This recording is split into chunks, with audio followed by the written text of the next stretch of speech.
Bueno, y se lo decíamos en nuestras claves, el fiscal nacional reconoció fallas en el sistema por la liberación del sicario Alberto Carlos Mejía.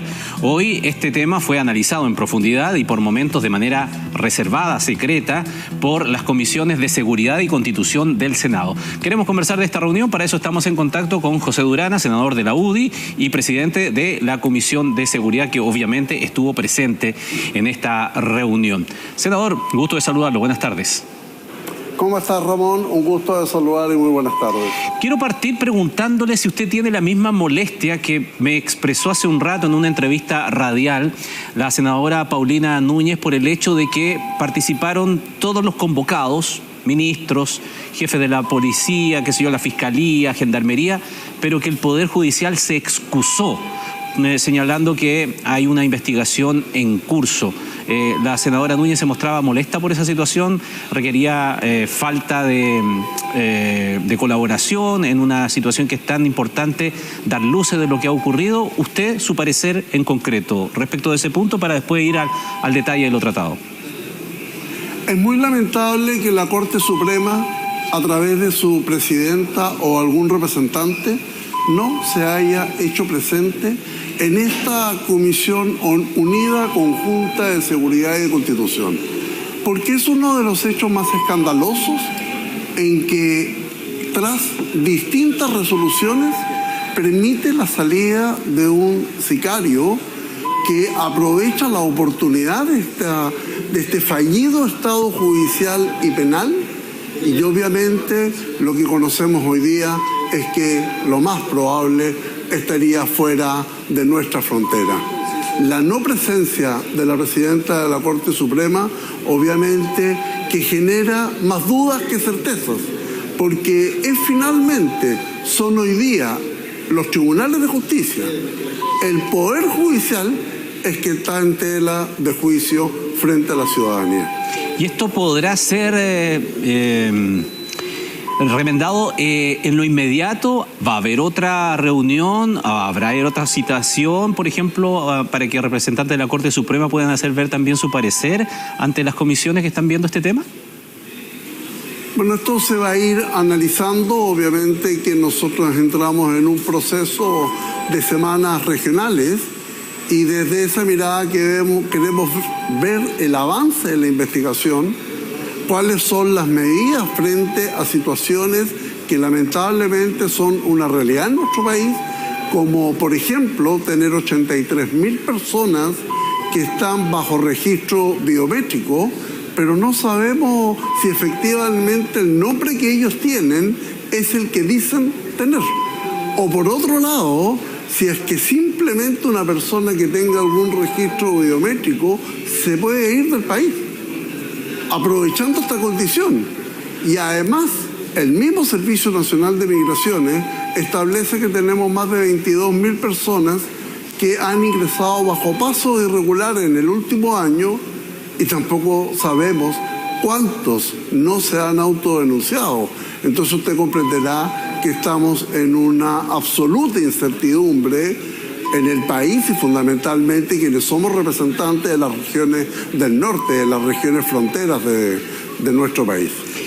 Senador Durana, profundicemos en eso, porque el fiscal nacional señalaba que en este caso en particular que ha provocado este escándalo, este sujeto había sido detenido en 2 ocasiones en el año 2022, en uno de ellos por un delito de carácter grave, pero que no se había hecho el control de sus huellas dactilares, no quedó registro de aquello. Por lo tanto, no se pudo comprobar la identidad. Y ahora que cae por esta situación, da una identidad falsa y no se puede cotejar tampoco. Aparece como limpio en el sistema, en el ingreso al menos, en este caso en particular, y ahora sabemos también que ese nombre no era el real.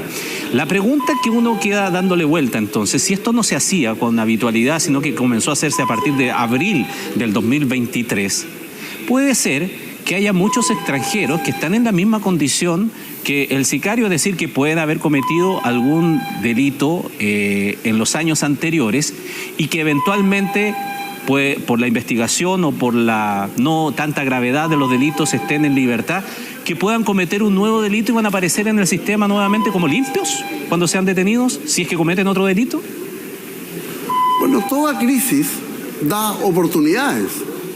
Y en la medida que efectivamente hoy día se revise todo el sistema, primero partiendo por aquellas personas extranjeras que están en prisión preventiva. Es decir, no puede ser posible que hoy día podamos llegar a tener personas que están en prisión preventiva y que no sepamos cuál es su nombre o no se haya hecho un cotejo con Interpol de tal manera de que si están en algún registro. Por otro lado, ¿en qué quedó el viaje a Venezuela del ex subsecretario del Interior Monsalve? Una situación que siempre quedó en la nebulosa. ¿Cuál es el grado de complementariedad o de compromiso o de acuerdo que se llegó con el gobierno de Venezuela para saber las identidades de estas personas? Es decir, hoy día estamos como en un punto cero para que a partir de esta crisis comencemos a enmendar situaciones, pero en la medida que de verdad lo hagamos y que exista el compromiso de todas las instituciones, mejoras en el proceso judicial, mejoras en el proceso carcelario y fundamentalmente cómo comprobamos que todos los extranjeros que ingresen irregularmente a Chile son las personas que dicen ser. Pero en lo inmediato, porque yo sé que se entregaron algunos antecedentes que son de carácter reservado por seguridad y por los cuales ustedes no se pueden pronunciar, evidentemente. Pero hay también datos que se conocieron de la reunión que son públicos, como por ejemplo, y me corrigen la cifra exacta, me lo decía la senadora Paulina Núñez, que son 9.600 los extranjeros que están detenidos hoy día en recintos penales en nuestro país. Mi pregunta es, y si le hicieron la pregunta a las autoridades competentes de ustedes en el marco de esta reunión, es de si el Estado, las autoridades, tienen certeza que esas 9.600 personas, la identidad con la cual ingresaron a los penales es la real. No, no existe esa certeza. No se pudo entregar una información categórica de que la cantidad de extranjeros que están en prisión preventiva son las personas que dicen ser. Ya, ahí tenemos un tremendo problema porque yo hay una cosa que no logro entender, senador Durana. ¿Cuál fue la lógica de no haber hecho eso antes, lo que se le llama ahora la doctrina Valencia, es decir, de a un detenido extranjero certificar a través de la toma de huella y del cotejo internacional de esas huellas si es la persona que se está señalando que es o no? Lo digo porque lo he tratado de pensar todo el día y lo hemos conversado aquí informalmente entre periodistas, colegas, y ¿no será que al final en algún instante se dijo, bueno, da lo mismo si eso no es la persona? Lo importante es que quede registrada para que eventualmente, si queda en libertad por ese motivo y vuelve a delinquir, independiente de si eso no es su identidad, ya tenemos las huellas y por lo tanto podemos cotejar, podemos saber que es la misma persona. Pero ahí me asalta una duda porque es necesario saber quién es realmente, porque no sabemos cuál es su historial. No sabemos si ha cometido delitos afuera del país. No sabemos si es parte de una banda internacional. Sabemos que ahora estamos ante la amenaza del crimen organizado que no tiene fronteras. Sabemos que se han entregado especies de franquicias. Sabemos que de los que han sido detenidos y algunos condenados, investigados en nuestro país, son enviados por el Tren de Aragua a nuestro país para cometer delitos acá y por lo tanto ya vienen con un prontuario. Pero entonces estamos a ciegas. A tu consulta, la reflexión es la siguiente. Imagina cómo estamos en las regiones fronteras del norte, en que todos los días, aún con la presencia de las Fuerzas Armadas, que están en una condición permeable, pero aún con la presencia de las Fuerzas Armadas, siguen ingresando personas a nuestro país, con más frecuencia en una región que otra. La que encabeza obviamente es la región de Tarapacá, en el sector de Colchane. Cuando tú logras determinar que ya tienes 83.000 personas que están enroladas en el sistema que tiene la Policía de Investigaciones, pero no sabes realmente cómo se llaman, pero además de eso, es la demora que muchas veces tiene el registro civil, entre 12 a 48 horas para generar su enrolamiento. Y más aún, en que ni siquiera hacemos los esfuerzos para que estas personas enroladas, que los tenemos registrados biométricamente y con huella, vayan al Interpol para saber también si estas personas están sujetas o son de interés de alguna organización criminal que ya esté operando en nuestro país. Por eso que claramente nosotros decimos que estamos frente a un Estado fallido con un sistema judicial y penal que hoy día no da el ancho para dar seguridad en ninguna parte del país. Y hay otra cosa que me queda como duda, yo no sé si lo trataron hoy día en la comisión, que es a partir de los antecedentes que incluso periodísticamente nada más se han sabido para tener mayor certeza de cómo salió este sujeto también del país. Hay un testimonio que ha entregado a los medios el taxista que lo condujo desde la ciudad de Arica hasta la frontera, que dice haber observado que cuando lo dejó en la frontera, este sujeto no pasó por el Chacayuta, sino que pasó por un punto de observación, y dice que fue controlado por militares y pasó. A diferencia de otras personas que también intentaban pasar por allí y que fueron devueltas. ¿Se pidió mayor explicación o hay mayores datos que ustedes manejaron allí en la comisión respecto de también de la salida? Porque estamos hablando mucho de los que entran, si sabemos quiénes son.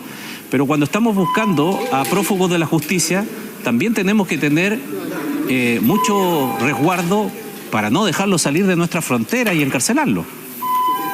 Bueno, esa información tiene carácter de reserva. Ya. Lo que sí te puedo decir que nuestro complejo fronterizo Chacayuta está obsoleto. Está obsoleto y hoy día a veces más por suerte o por perfilamiento o por errores se comienzan a encontrar situaciones como la que sucedió anoche, en que una persona trataba de sacar de Chile detonadores de explosivos. Entonces, pero claramente hoy día tenemos que revisar, porque cuando tú enfrentas, en el caso puntual de Arica, un complejo fronterizo integrado, en donde después de un puesto de observación, que tampoco es un puesto de control permanente, sino que tú tienes la oportunidad de llegar al control integrado Santa Rosa.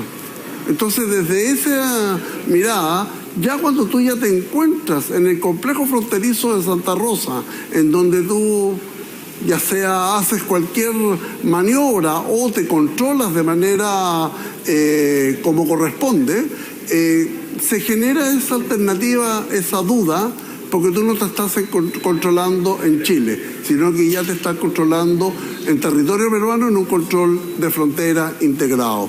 Entonces, cuando tú tienes un sistema que te das cuenta que desde el error de una orden judicial sucede una cantidad de situaciones que son obviamente todas irregulares y además con una permeabilidad en nuestra frontera, aún con la presencia de nuestras Fuerzas Armadas, claramente que tenemos que revisar todos y cada uno de los procesos si queremos dar seguridad a nuestro país. Muy breve para terminar, senador Durán, y agradeciéndole su tiempo. No es incorrecto asegurar que se dio en esta situación casi el absurdo de buscar o alertar a Perú de el paso por ese país de una persona cuando probablemente ya había salido incluso desde Perú, porque supimos, cuando se supo de su salida, ya había cruzado la frontera 2 días, tuvo 2 días al parecer para trasladarse por Perú y a lo mejor ya tomar camino a Colombia. Y indexado a esa misma reflexión, que después cuando se da el aviso de una persona que tal vez tenía, de hecho, era otra identidad y por lo tanto a lo mejor se dio el absurdo también de haber alertado sobre la búsqueda de una persona que no existía. Bueno, la investigación va a arrojar si pasó con alguna identificación, si no pasó, si es que efectivamente estando en esa misma zona burló los controles fronterizos. Bueno, eso lo va a determinar finalmente la investigación penal. Pero claramente hoy día, y eso lo he presentado formalmente, yo como país miraría formalmente la opción de retirarnos de la Convención de Ottawa, porque claramente hoy día nuestras fronteras están vulnerables y si no tomamos decisión de proteger a los chilenos, si tenemos Fuerzas Armadas permeables por los hechos ocurridos, bueno, ¿quién nos va a defender? Si ese es el punto, ¿quién nos va a defender? Senador, retirarse de la Convención de Ottawa, para explicarlo a nuestros amigos televidentes, ¿qué significa o qué significaría en la práctica lo que usted propone? No, significa dar una señal pública contundente de que Chile puede llegar a tomar decisiones, incluso colocar minas antipersonales, pero no es llegar y correr a una condición de esas características, sino que fundamentalmente dar una señal pública internacional que Chile va a proteger con todo nuestras fronteras. Senador José Durana, presidente de la Comisión de Seguridad, muchísimas gracias por conversar con nosotros a esta hora aquí en T13 en vivo. Buenas tardes. Muchas gracias.